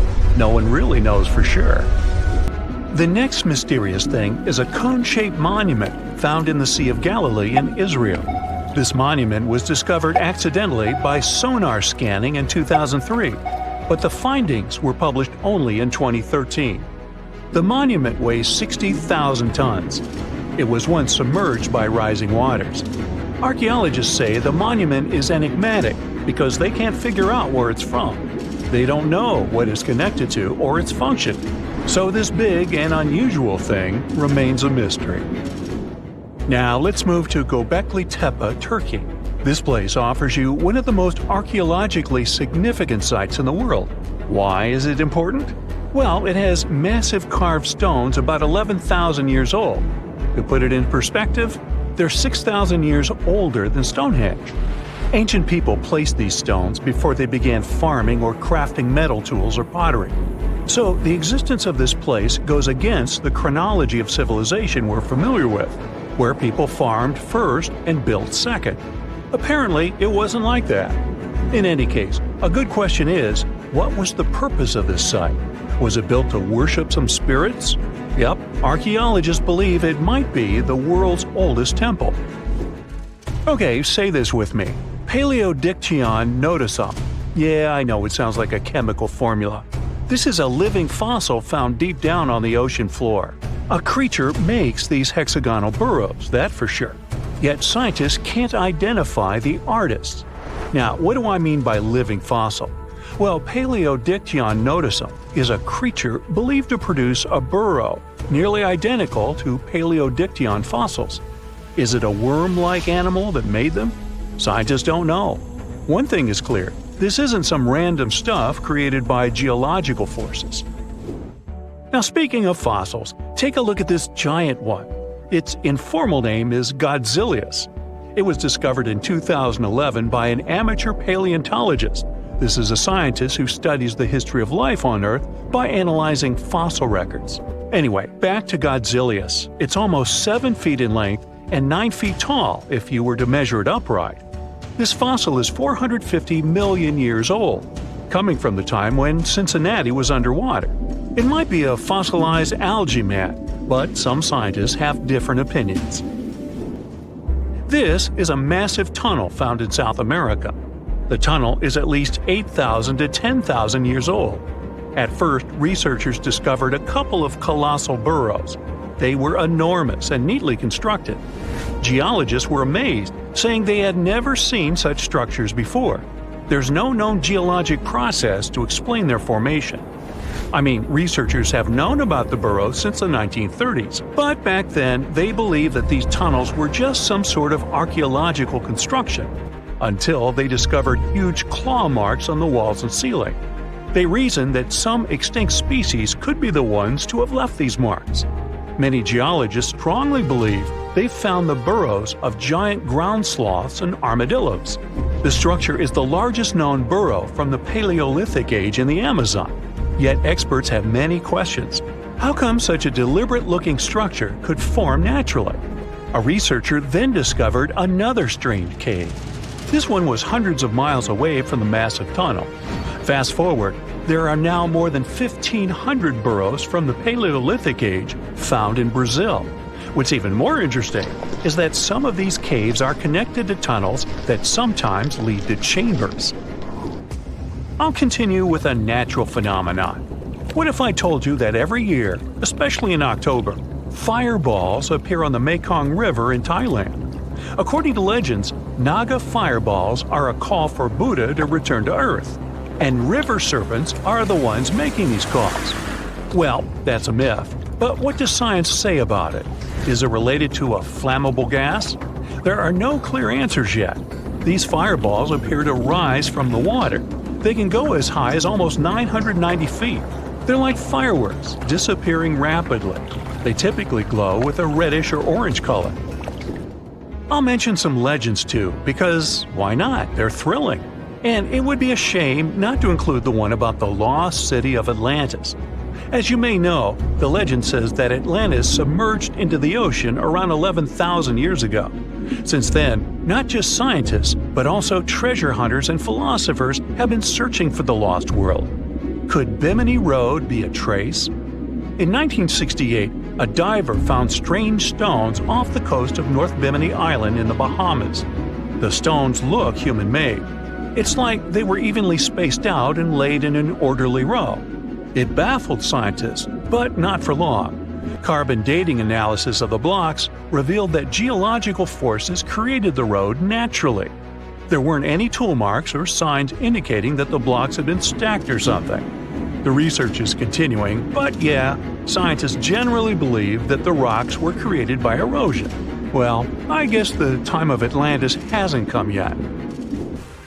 Okay, picture this. You're wandering on the beach, and you see dozens of octopuses walking past. In 2017, a group of people from Wales witnessed exactly this. Why did these creatures come out of the ocean? No one knows the answer. The group reported that they had seen 20 to 30 octopi crawling on the sand. The people looked for some signs of injury, but found nothing. They said that they had carried the animals back to the ocean. Interestingly, these creatures kept crawling onto the shore when people were asleep. Experts say that it's hard to be sure of the reason that pushed the animals to the beach without conducting a physical examination. They're still speculating about the reason behind this unusual and rare occurrence. Could it be overcrowding? Furthermore, the octopi were well armed. A separate study points out that the more fishers hunt large animals that feed on octopuses, the more the octopus population grows. Maybe that's why these creatures have to go farther to find food or shelter. But without proper research, these are only theories. There's a lot we don't know about space, too. So here's a bonus fact about the yellowish source of life in the solar system. Scientists have discovered a new type of wave inside the sun. These waves move in the opposite direction to the sun's rotation. Plus, they move super fast, so fast that it's beyond our understanding. Researchers have different theories about the function of the waves. If they figure out their role, this could give them additional insight into the processes happening inside the sun. And yes, the octopi were well armed. Researchers have found almost 1,000 previously hidden Maya settlements in the tropical lowlands of what is now northern Guatemala. They did it with LiDAR, light detection and ranging lasers, which they used to scan areas from the air. The region we're talking about is pretty vast. All those structures and buildings they saw over there stretch across about 650 square miles. And these spots were supposedly occupied thousands of years ago. It seems all these structures were pretty densely packed, so people lived close to each other. They had at least 417 ancient villages, towns, and cities where they could identify boundaries. These structures and buildings were actually a part of a state that looked like a kingdom. Some of these settlements were built as sports courts, civic, ceremonial, and religious centers, and residential homes. There were also massive palaces, platforms, dams, pyramids, and causeways across that area. People who lived there also had reservoirs where they collected water. So, they needed the power to organize thousands of specialists and workers. And they also needed many skilled people to build such structures without the technologies we have today. They needed lime producers, architects, mortar and quarry specialists, lithic technicians, those who took care of legal enforcement, and other important roles to establish the true community. This cool laser scanning system researchers used while exploring this area can even penetrate very dense ecosystems and vegetation.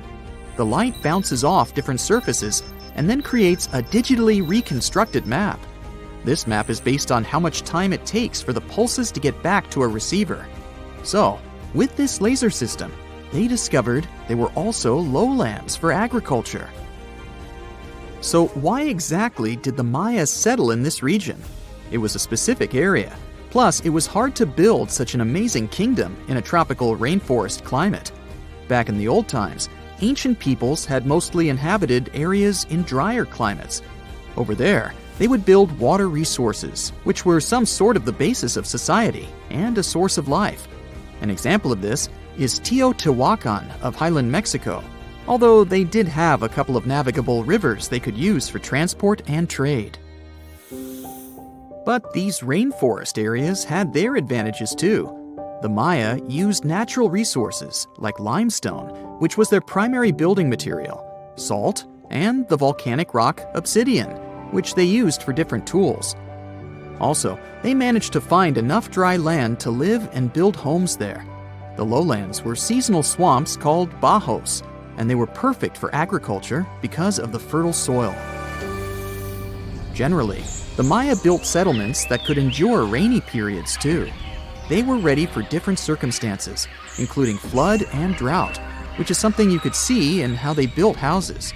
Their architecture was also one piece of evidence that showed their community was like a centralized kingdom-like state, which shows they stuck together through tough times. The Mayan Empire was very powerful, and it reached its peak about the 6th century CE. They were excellent at pottery, agriculture, writing, mathematics, and calendars. They were the ones who created complex calendar systems, such as the calendar round, which is based on 365 days.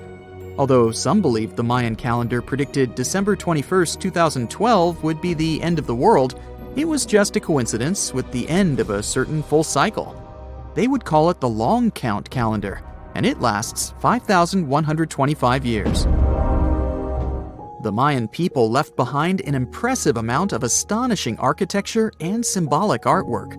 Most of their stone cities ended up abandoned by 900 CE. No one still knows why the Mayan civilization in that area collapsed, although there are some theories.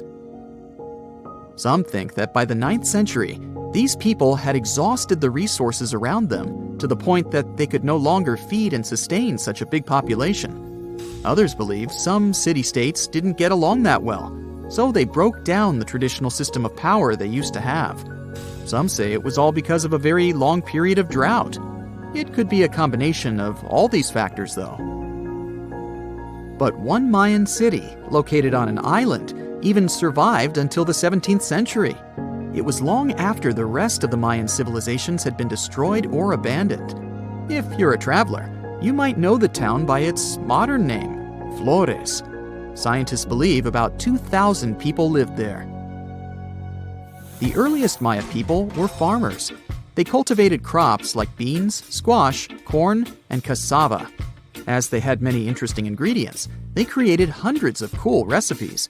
Many of those are still present even today. For example, in modern Mexican cooking. And especially popular are papayas, cacao, avocados, squash, pineapples, chili peppers, beans, and so on. Even though the Maya mostly practiced a kind of primitive type of slash-and-burn agriculture, there is also evidence of them using some more advanced farming methods, like terracing and irrigation. And they were big chocolate lovers. More than 3,500 years ago, the Olmecs of Mesoamerica probably turned out to be the first to realize that it takes some work for us to get such a cool thing as chocolate.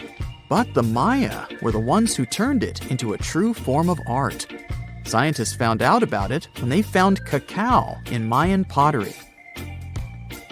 Their chocolate would be mixed with honey, water, cornmeal, and chili peppers.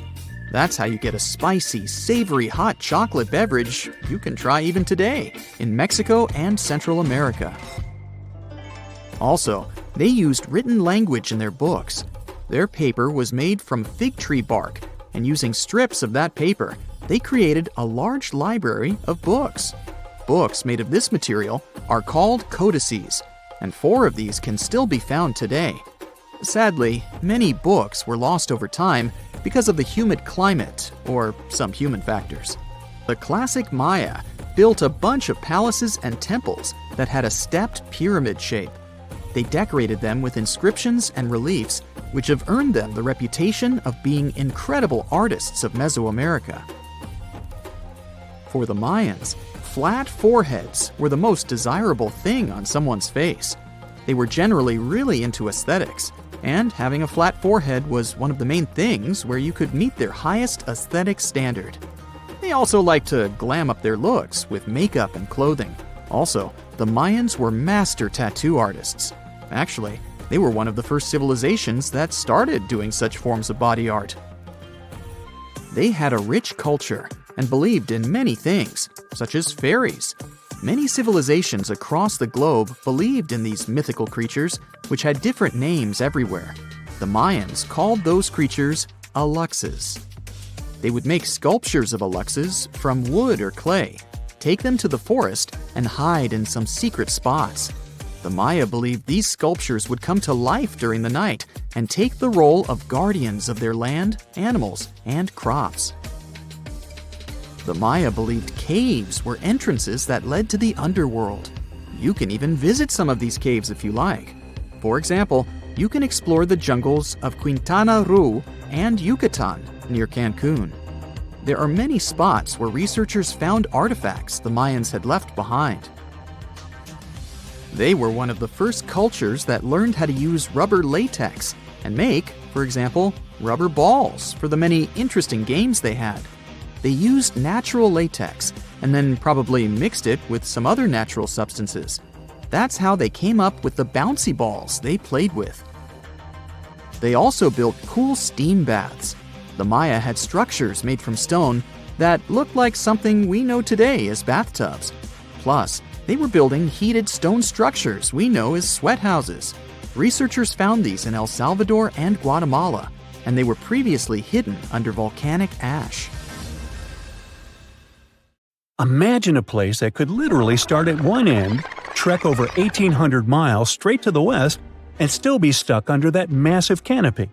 This place is like a haven for all sorts of crazy creatures, hosting around 10% of the world's species. It's always been seen as this wild, untouched paradise where humans haven't messed things up yet. You know, like a glimpse into how the world used to be before we spread like wildfire across every continent, causing chaos everywhere. I'm talking about the Amazon region. That massive jungle turns out to be hiding some seriously cool secrets. For centuries, people have been talking about these lost cities deep within the forest. We're talking about El Dorado, the legendary city of gold that had Spanish explorers going crazy, venturing into uncharted territory, never to return. And even in the 20th century, The adventurous Perry Fawcett went looking for the lost city of Z and disappeared into the jungle, leaving us all hanging. Scientists have actually found evidence that ancient cities did exist in the Amazon. But how did they find these hidden ruins in such a dense and remote forest? Well, they've got this awesome technology called LiDAR. Basically, they hopped into a helicopter and used light-based remote sensing to digitally strip away the canopy and reveal the ancient ruins of a massive urban settlement around Llanos de Mojos in the Bolivian Amazon. The place was once home to the Kasarabi culture, which thrived from 500 to 1400 CE. They had these incredible urban centers with huge platform and pyramid structures. They even had raised causeways connecting different suburban-like settlements spread across miles and miles of land. These guys were seriously ahead of their time, and they had an epic water control and distribution system with reservoirs and canals. So yeah, the Amazon rainforest wasn't just some untouched wilderness. It was actually heavily populated and even urbanized for centuries before recorded history of the region began. But the thing is, a bunch of people turned a blind eye to the fact that there were actually some pretty cool architectural sites lurking around here that totally deserve some exploring. Scientists predict that in the next 10 to 20 years, we're going to uncover a ton of these cities, and some might even be bigger than the ones we're talking about here. Michael Heckenberger, an anthropologist with the University of Florida, points out that we've seen some similar settlement features, like moats and causeways, in other parts of the ancient Amazon. This new research reveals something totally mind-blowing. Past examples of urbanism in the Amazon were more like groups of villages connected together, not quite what we'd call urban. You see, they were missing those fancy larger centers with their grand architecture and stuff. But guess what? Llanos de Mojos has got them. This place is the real deal when it comes to a fully urbanized Amazonian landscape. So, in the Llanos de Mojos region, a bunch of ancient settlements have been found. These were home to the Kasarabi people, who were all about hunting, fishing, and farming maize. We're talking about hundreds of sites, spread across 1,700 square miles. But these sites were so remote and hidden in the tropical forest that it was like trying to find a proverbial needle in a haystack. A team of archaeologists weren't going to let that stop them, though. They decided to take to the skies and use some fancy LiDAR mapping technology. Just imagine an aircraft flying over the area, shooting out a bunch of infrared beams. These beams hit the ground and bounce back, giving us the distance to different objects. It's like creating a super detailed map from above. Using computer software, these genius scientists were able to strip away the trees from the images, revealing the Earth's surface and all the ancient archaeological goodies hidden beneath. And boy, did they strike gold. They found a whopping 26 unique sites, including 11 that nobody even knew existed before. So what about these 26 super cool sites? Among them, we've got Landivar and Kotoka, which are like these huge urban centers. And get this, we already knew they existed, but the new maps revealed they cover 1.5 and 1/2 square miles respectively. These centers are surrounded by moat and rampart fortifications, like something out of a medieval castle. And they've got all sorts of crazy stuff inside. We're talking artificial terraces, massive earthen platform buildings, and pyramids that reach over 70 feet tall. All these epic buildings are actually facing the north-northwest. It's like they were trying to align themselves with the cosmos or something. This kind of cosmic worldview can be found in other ancient sites in the Amazon too. Now, let's take a bird's-eye view and strip away all those pesky trees. We can see these two centers in all their glory, and they're actually connected to a whole network of settlements through a bunch of causeways.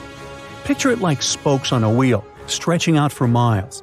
Canals also stretch out from these main centers and connect to rivers and Laguna San Jose. It's like they had their own water delivery system going on. These ancient guys totally reshaped the whole landscape with their crazy cosmology. The only bummer is that their impressive architecture was made from mud brick. While it looked amazing back then, it just wasn't as durable as the limestone used by the Maya.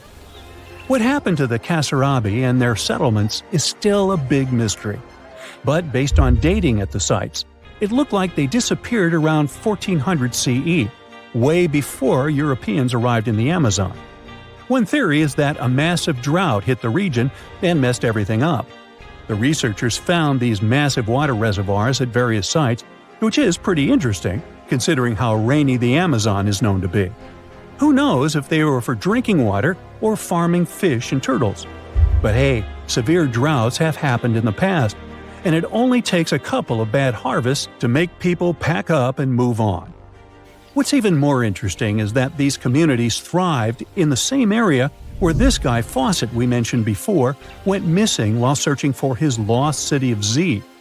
Maybe he was onto something after all. This is how it was. Fawcett stumbled upon this super cool document called Manuscript 512 at the National Library of Brazil. It's believed to have been written by a Portuguese explorer.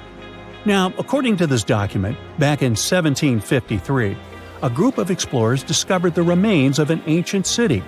It had arches, a statue, and even a temple with hieroglyphs. But the document didn't spill the beans on where this city was located. So Fawcett got all hyped up about finding this city and made it his secondary mission after his main goal of finding something called Z. At one point, he had to come back to Britain to run some errands, but in 1920 he decided to give it another shot. Fawcett went on a personal expedition to find the city, but it was unsuccessful. 5 years later, Fawcett, his son Jack, and their buddy Raleigh Rimmel disappeared in the Mato Grosso jungle. Some researchers think that Fawcett might have been influenced by info he got from indigenous folks about this place called Cujicagú. Turns out Cujicagú was discovered by Westerners in 1925, and it had the ruins of 20 towns and villages. Up to 50,000 people might have lived there. And get this, the discovery of other earthworks in southern Amazonia totally supports Fawcett's theory. In 2005, an American journalist wrote an article about Fawcett's crazy expeditions and discoveries. He called it The Lost City of Z. Catchy, right? Well, in 2009, he turned that article into a book with the same name. And in 2016, the super talented writer-director James Gray made it into a movie. Now, here's where things get a bit sad. The Amazon region is changing rapidly. Farming, ranching, and energy production are changing this incredible place. And guess what? Those untouched areas with ancient relics won't stay untouched for long. It's a race against time to document and preserve what's left of our past before it's lost forever. Mirror check. You've got your beige parka on, your chisel is packed, and your overnight plane ride to Saudi Arabia is booked. You know what this means, right? Unfortunately, you weren't cast in the remake of Dune. It just means that you're ready to go explore the world's largest desert areas in the hopes of uncovering prehistoric secrets about our ancestors. Let's get one thing straight. If you ever thought that deserts were empty spaces, think again. They might be filled with sand as far as the eye can see. But they also hold a lot of history, you know, because before humans settled down in cities and towns, we were nomadic people, and we traveled all around the globe looking for food, water, and shelter. So we had to come up with some interesting stuff to survive. Like this thing that was found in the desert of Saudi Arabia. Do you have any idea what this could have been? Over many years, scientists have discussed the origins and use of huge structures such as these ones. It seems our Neolithic ancestors were way smarter than we gave them credit for. They didn't spend all their hours around the fire carving weapons out of stone. No, they were also practicing their architectural skills. These huge stone structures are called desert kites. Because if you look at them from a distance, well, they sort of look like kites. Archaeologists have arrived at the consensus that these kites were used to lure animals in. This way, it would make it easier for our ancestors to guarantee their week's food. But that's not all. Take a look at these monolithic structures right here. They show us that our ancestors probably drew on rocks, the blueprint of what they were going to build on the ground. Just like modern-day architects, desert kites could be miles long, so they drew out a plan before actually building them. The most surprising feature of all is that these kites were built even before things such as Stonehenge. We're talking around 7,000 to 9,000 years ago. Over the last decade, scientists have been able to identify over 6,000 desert kites spread across the Middle East and West and Central Asia. If you don't think this huge, try building something this large without the help of any drones. It looks like a pretty difficult feat to me. And apparently, Saudi Arabia's desert is filled with more amazing things. Scientists have found mysterious stone structures that are older than the pyramids of Giza in Egypt. So of course, you can't wait to go check that out. Can we all agree that carrying around heavy rocks to build a pyramid without the help of modern technology sounds absurd? I mean, how on earth did they do it? Now imagine turning back the clock about 2,000 years into the past and finding humans that built similar gigantic structures in isolated areas. Take a look at these so-called mustaddles. They are rectangular structures built from piled-up stones, found over 77,000 square miles. Some archaeologists believe that these monuments were used for ritualistic purposes, maybe processions of some kind, where people would walk from one end of the plateau to the other. I'd be down for that. Now let's move on to another deserted area. We're entering the world-famous Sahara Desert landscape. Isn't it beautiful? Here, you're about to unravel an ancient mystery, something that took years for researchers to solve. Fun fact, the Sahara Desert is the world's largest hot desert. It spans over 3 million square miles, which would be like putting 1,000 times the country of Hawaii next to each other. We say it's the largest hot desert because the world's largest desert area is Antarctica. But we all know temperatures over there are freezing, not the typical image of when we think of a desert. Deep into the desert, near the Algerian town of Fougeret et Zoua, something strange was found. For decades, these tiny dots appeared on images of Google Earth, but nobody could explain what they were. Some scientists were sure that these circles are the result of oil activity in the region. Others guessed that these were ancient fogeras or ancient water wells. There are dozens of them, stretching for miles and miles in a straight line. The strange thing is that they are always far away from any town, road, or human activity in general. So what was or is their purpose? If you had to take a guess, what would you say? Remember we talked about how our ancestors had to be creative in order to survive in the desert? Let's try to walk in their shoes for a minute. Imagine you're a nomadic hunter-gatherer living in a desert area. You spend your days basking in the hot sun, trying to count all the grains of sand around you. But you also need to eat and drink water. But how on earth do you get water in a desert? Sure, you can hope to keep running into oasis every week or so, but that seems a bit risky, doesn't it? That's why North African people invented the so-called fogeras. The fogeras are a 2,500-year-old irrigation system. Locals would dig deep wells in elevated areas, wells deep enough to tap into underground water. Then, they would dig parallel shafts at regular distances. This way, the water would flow from the main well down into all the shafts and irrigate entire areas. Travelers could stop by the shafts and quench their thirst. They could also raise livestock and tend to crops. Pretty clever, huh? As much as these holes did look like fogaras, a little bit of research would show you that they're not. You see, these shafts were built in a line, and not in a circular shape like the ones we're looking at now. So maybe it has something to do with the second option? Maybe these desert holes were related to oil activity in the region? Let's have a look at the holes up close and personal. From Google Earth, they don't seem that big, but in real life, they are huge craters. The tip to uncovering what they are is hidden beneath the sand. If you were one of the researchers originally uncovering the truth behind this mystery, you would have found something unique hidden in the sand. Old dynamites and vintage sardine cans.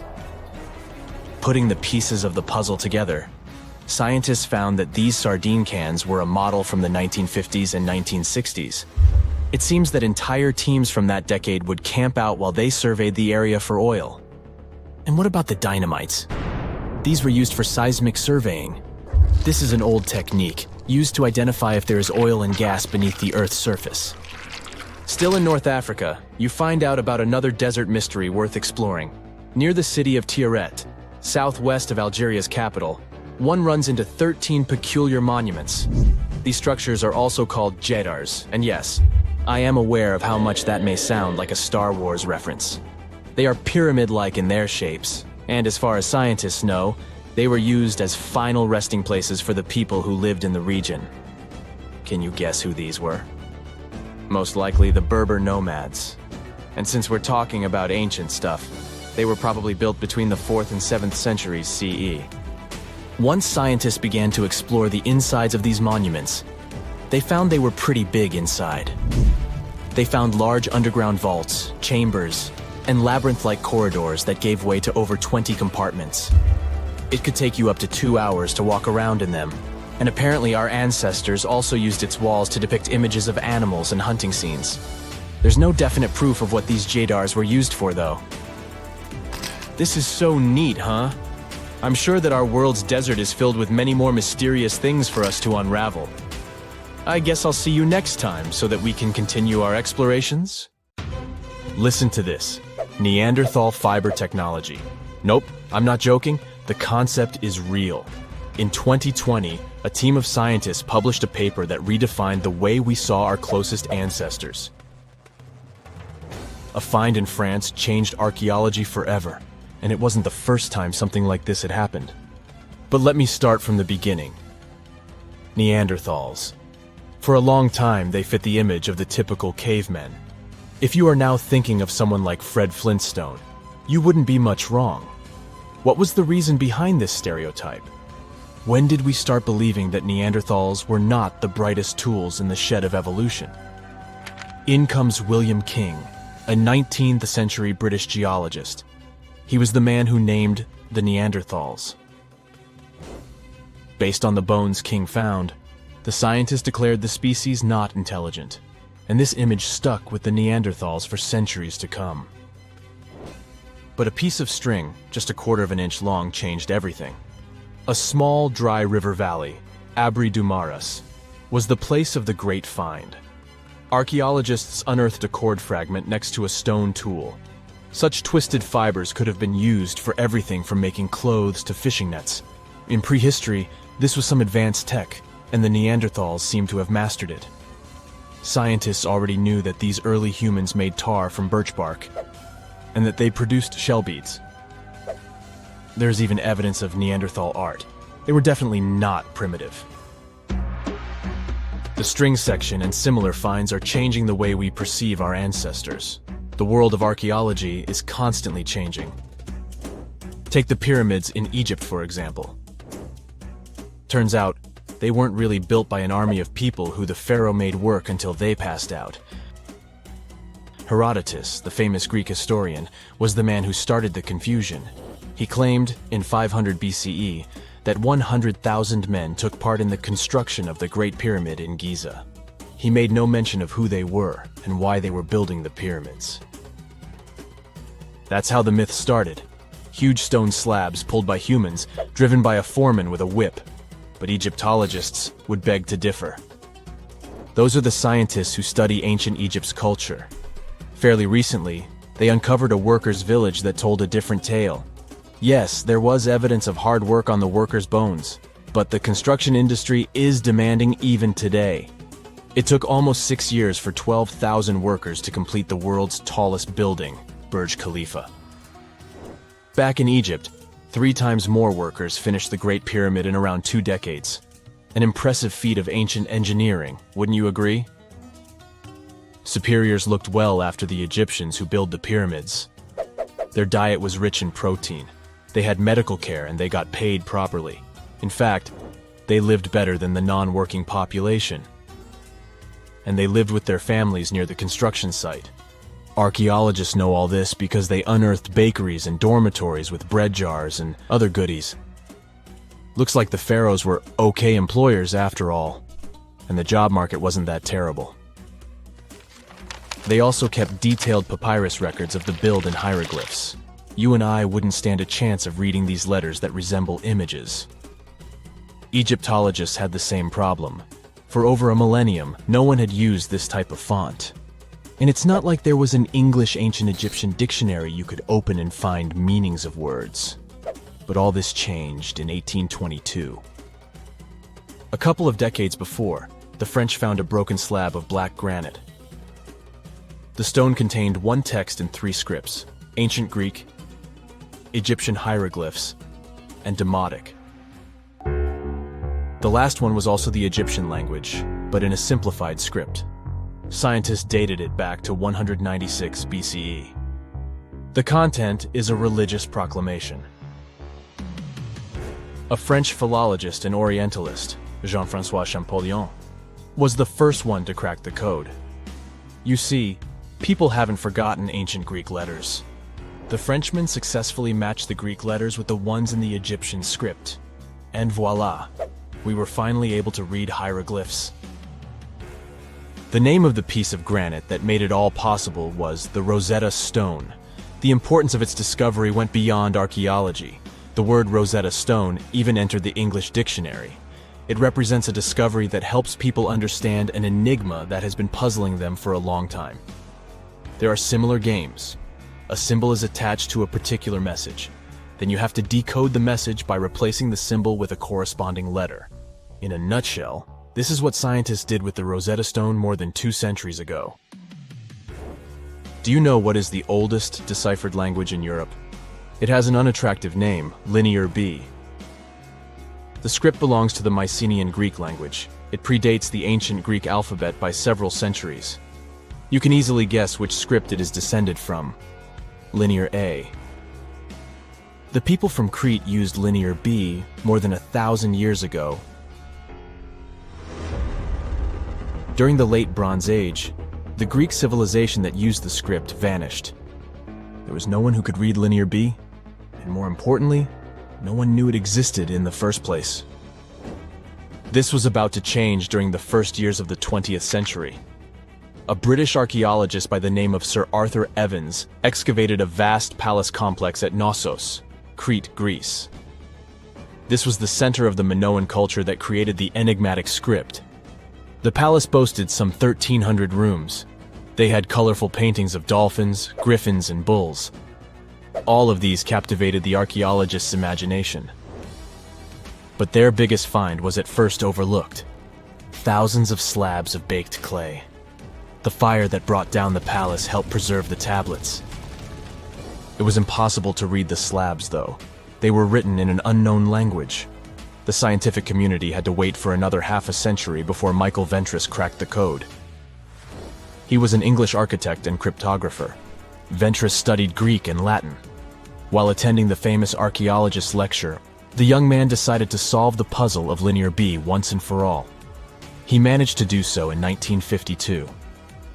One of Ventris's most amazing discoveries was that the script was an archaic form of Greek. But cryptology still hasn't solved the code of Linear A. This writing system will remain a mystery until a motivated young person like Michael Ventris comes along. They wouldn't have to be a professional archaeologist. Basil Brown certainly wasn't. Yet in 1939 he discovered the richest early medieval tomb in Europe. This happened in Sutton Hoo in the southeast of England. This wasn't an ordinary tomb made out of stone. It was a full-size ship, 3 times as long as a London double-decker bus. And that's not all. Apart from its main purpose, the ship was full of riches. Deluxe hanging bowls, feasting vessels, gold and dress accessories, and luxurious textiles were just some of the treasures found. Archaeologists were also amazed by the silverware from distant Byzantium. You probably know this city as Istanbul, Turkey. Even in our age, it's several days' drive from Sutton Hoo. Just imagine how much time and money it cost to import a silver plate in the 7th century. That's when the ship went down, according to archaeologists. The English couldn't have done it. At that time, there was no England. The people living in the British Isles at the time were the Anglo-Saxons. Perhaps the ship from the grassy mounds in Suffolk belonged to one of their kings? We will never know. The local acidic soil did away with any possible evidence, or no one laid there in the first place. It could have been a cenotaph, which is a monument constructed to honor an important person.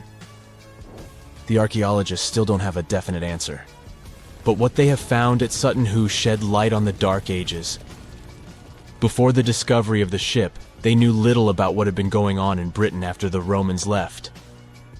Now, the image of the early Anglo-Saxon society was much clearer. Perhaps the English soil will be the site of the next great breakthrough in archaeology.